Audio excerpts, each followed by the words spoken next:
Hey guys, welcome back to Strong Successful Male. So for today, I'm going to go over an email that was sent from a subscriber. That's from a guy. He doesn't say how old he is, but I definitely get the feeling that the events of this story happened a few decades ago when he was much younger. And you're going to see in this story, guys, how he ends up kicking his fiancée to the curb pretty close to their wedding after he discovered that she was having a full-blown affair with a prisoner, with a dude who was actually in prison. And how that all came about, well, you're just going to have to see. And you're also going to see how karma definitely came back to bite her in the butt later on down the road. Very entertaining. And I'm doing this one, guys, for a lot of reasons. Aside from the entertainment factor and the typical stereotype about the gals falling for the bad boys and the prisoners, about how, again, you must pay attention to red flags. And you must know what red flags are to look out for. And if something doesn't seem right with your girl or her family and everything, you have to be aware and explore that and ask yourself, is this worth getting involved with my life? Because you're going to see this girl has red flags, no surprise there. As well as rushing into relationships, being that guy like in the movies who's going to take care of his woman and not let her really have to do anything to contribute, amongst many other things. And just simply not being brainwashed by all the BS that you see in the movies and TV about being the hero, the white knight, all that. And also, like I said, calling the girl on her BS and all those other things, checking her with this BS, and also kicking her to the curb when you know something's definitely wrong, because this will seriously affect you. And how sadly, the last one here, you can be the best guy to her, hardworking, doing what you can to take care of her, trying to make her happy, and you're never going to make her happy, and she'll go for a guy that is the exact opposite of you. It's nuts. So it starts off, he says, Hi SSM. I figured I'd share my story with you and your viewers. I spotted several red flags and never put two and two together for the full situation. Feel free with the smacks. I deserve every one of them. Well, brother, I'm glad you said that because they are coming. But then again, I also know you were much younger and you know better now. I started dating Barb when she visited a construction site that I was working at when I was younger. Her sister worked with us during that summer to earn extra money since their family was not financially stable. Red flag number one. Girl eventually dates from a financially unstable family. That becomes your problem. During some days, I would spot Barb at our lunch area without her family. That's when I realized she came to see me. I was delighted to no end, and we started dating at that point. What was the rush? I know a lot of girls aren't hanging around construction sites, but I'm sure there are other women in town, you know. I fell head over heels for Barb. Smack! And therefore, then you became wrapped around her little finger. I failed to notice that she'd been living with her family for 3 years after graduating high school without getting a job of any type. So what's she been doing? Just sitting around playing video games, watching Jerry Springer all day? Because, well, it sounds like she's going to be a Jerry Springer story pretty soon. Also, I failed to notice that she was the stable one of her family of 5. I thought I could make her life better with me and decided to remodel my house I was buying and move her in. Smack! So, what do you all hear there? White knight. I can make her life better. Why? What is she doing to make your life better? No job, no income, family, unstable family. And remember, guys, I tell you all the time for your relationship guys, if your girl has an unstable family, there's a lot of turmoil and drama, or they are broke, that's going to become your problem. That's going to impact, if you marry her and have kids with her, how your kids are raised. They'll become your family, the grandparents of your kids, the aunts and uncles of your kids. These are, to me, common sense things, but a lot of people don't think about. Barb was 100% into her Christian faith. Oh, imagine that. And wanted to live as life as one. It was not long before I was going to her church on Sundays and the Wednesday services. If that was something you enjoyed doing, okay. But if it wasn't, you see how the guy will then follow the girl in the direction of her hobbies and interests instead of having her follow him. The problem there? That's a lot of church, my man. Now I'm burning the candle from both ends with the church and my job. She had her small group of women friends within the church who were all single and jealous that we were recently announced our engagement. Shocker. One woman in her inner circle was in her 30s and very judgmental of me and was trying to persuade Barb to wait and call off the engagement. Well, as you're going to see, that woman actually was doing you a favor. I sought help with the pastor to help me with this situation. No offense to religious folks, but how's he really going to help? I mean, come on here. It seemed Barb's friend kept her issues with me silent, and I never heard any more from her or from the others in the group. I still had to see them at church, but they moved away or kept the conversations limited between me and Barb. Well, remember, guys, about your girl, who she hangs out with, who her friends are. They're going to influence her. And if she's not very strong-willed, and I don't mean strong-willed in a ball-busting masculine way, just strong enough to defend herself and think for herself, she's going to fall into the influence of others. And let me tell you, when it comes to again, no offense to the church folks, but when it comes to a religious environment, it's very easy for people to follow the herd, for better or for worse. After a few months, heading into the fall season, the older lady started doing the women's ministries within the church and basically trying to gain more control of the younger women, ding, ding, ding, and influence them to follow her and her agenda during the Sunday morning services, where they would do pre-church service before the main one. A church service before the church service? This is a lot of JC going on here. The senior church members were excited at the women's ministries growth and events both in the church and the community. I felt that Barb was happy to be in something that could make her into a better person and challenge herself to achieve goals that she could not do on her own. Well, that's all fine and dandy, but you're not mentioning about her having a job, contributing, all on you. That's not exactly a smart situation. But again, a lot of guys think I'm taking care of my pretty little woman. I'm going to be a real man taking care of my pretty little woman. Well, the problem is when the pretty little woman is taking advantage of you and seeing that as a weakness. Her ass should have had a job contributing something. Now, maybe he left it out. I don't know. But it's a lot of church time here. But unbeknownst to me, later on, it says here, later on, the leader decided to do an outreach with other churches in the area. Outreaching where, you may ask? But unbeknownst to me and roughly the other men in our church, she was reaching out to a prison down the road by setting up a pen pal between the younger women and the prisoners. That is a recipe for fucking disaster. Unless these old women running the show knew this. I wanted to say, remember he said that they were jealous of his girl being engaged and all? How many times you heard about these scumbags behind bars for doing awful things, and they get just garbage bags, no pun intended, garbage bags full of letters from women all over the freaking world every day, right? Because these poor damaged guys, please. But at the end of the day, it's the masculine alpha energy of the guy, of the prisoner, and that's a whole other conversation for another day. This is a terrible idea, and he should have been absolutely dead against it and said no freaking way and lay down the law. Unfortunately, no. He goes, say the least, I was clueless until one day she was talking about a guy named Jack. I assumed it was a former classmate of hers, which I went to high school with.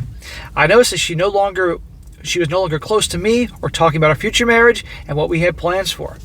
Pay attention to her actions. When women start talking about other guys, that is a big clue, gentlemen. This is why, as you guys are relationship guys may have noticed, if you bring up a girl that you work with or a girl you're friends with, and absolutely is platonic, you have no interest in her, she could be 450 pounds and have enough hair on her to look like a Wookiee, and she'll still think, because you're talking about her, there's some attraction there, and that woman's a threat. Because when women talk about other men, usually it is a threat. Because usually that's your replacement. Because in their mind, you're doing something wrong. Later on, she and her group seemed way happier with this pen pal program, and I should have taken more time to investigate what she was doing, since her attitude and behavior included her sister towards me seeming more hostile and insulting. Well, you shouldn't be taking any shit from her or her sister. And remember, this is a girl you're engaged to.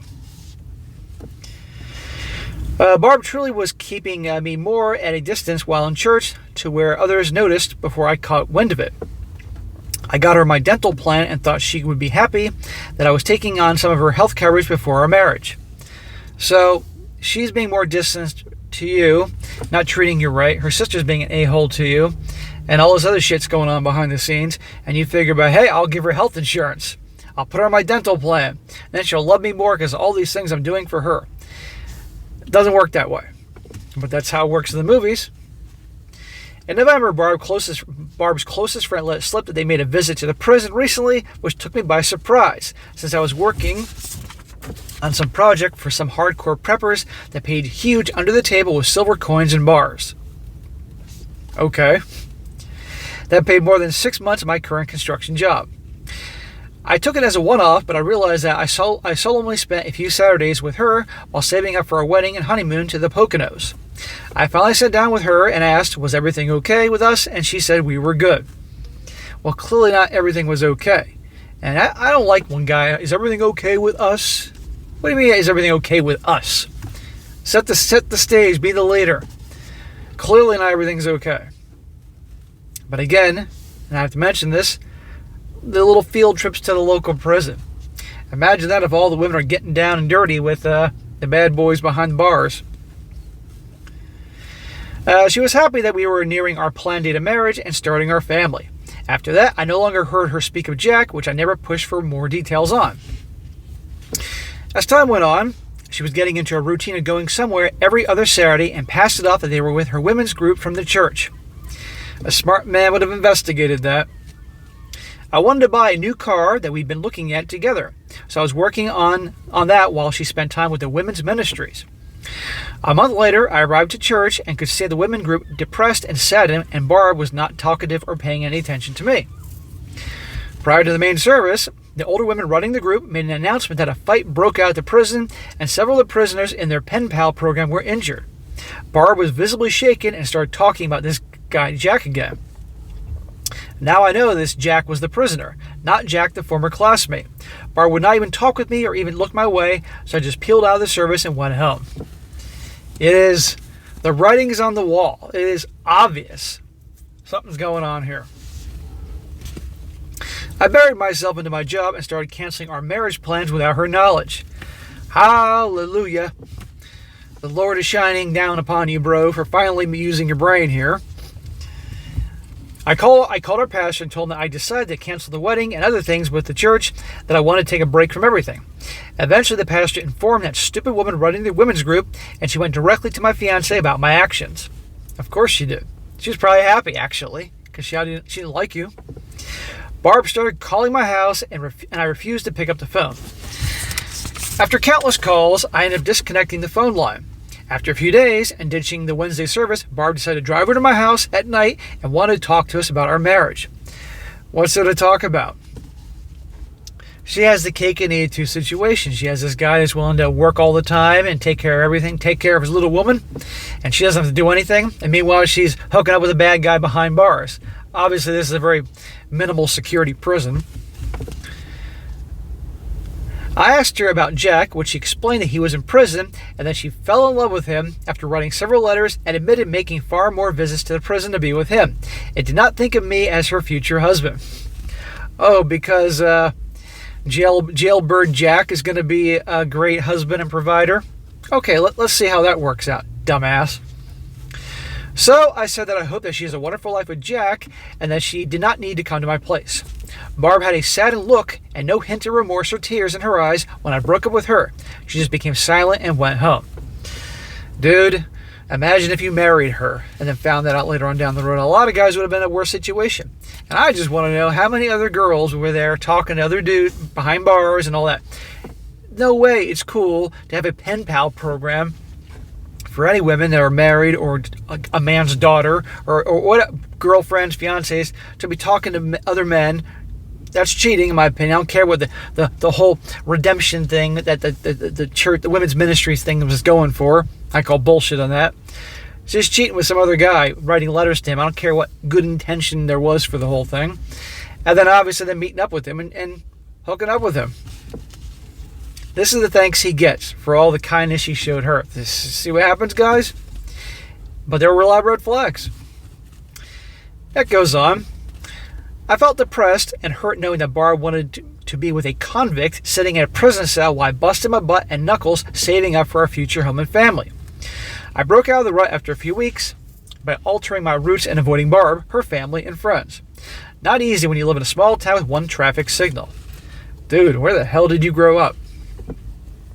Soon I got hired to go to other states working on projects for preppers who needed special projects made or built and the pay was great. Years later, I found that Barb got pregnant from one of her visits to her jailbird. Once he was released from prison, they ended up getting married and had another child. And guys, how long do you think that's going to work out? After 3 years of marriage, Jack ended up having an affair with another woman, drained the bank account before splitting with his new girlfriend and ditching Barb and her 2 kids. I feel bad for the 2 kids. They're the innocent victims here. And sadly, the odds are they're going to grow up being just like her or their jailbird dad. That's the sad part. But she had a great man. He was too great for her, in my opinion, but he was young, didn't know any better. Of course, she moved back in with her parents for support and ended up on welfare. I moved on and started dating many kinds of women over the years without making any kind of serious commitments. I don't blame you. Barb's best friend contacted me via Facebook one day and tried to play Cupid between me and Barb. Good freaking Lord. I guarantee you, as I said before, guys, once women have a perception of a guy, it's very hard for them to change that. And probably the perception was, okay, he's still the same nice guy that he was once before, so maybe I can get him to change his mind and give Barb a second chance, even though everything she did. I guarantee that was the mentality. And then he'll come take care of those 2 kids.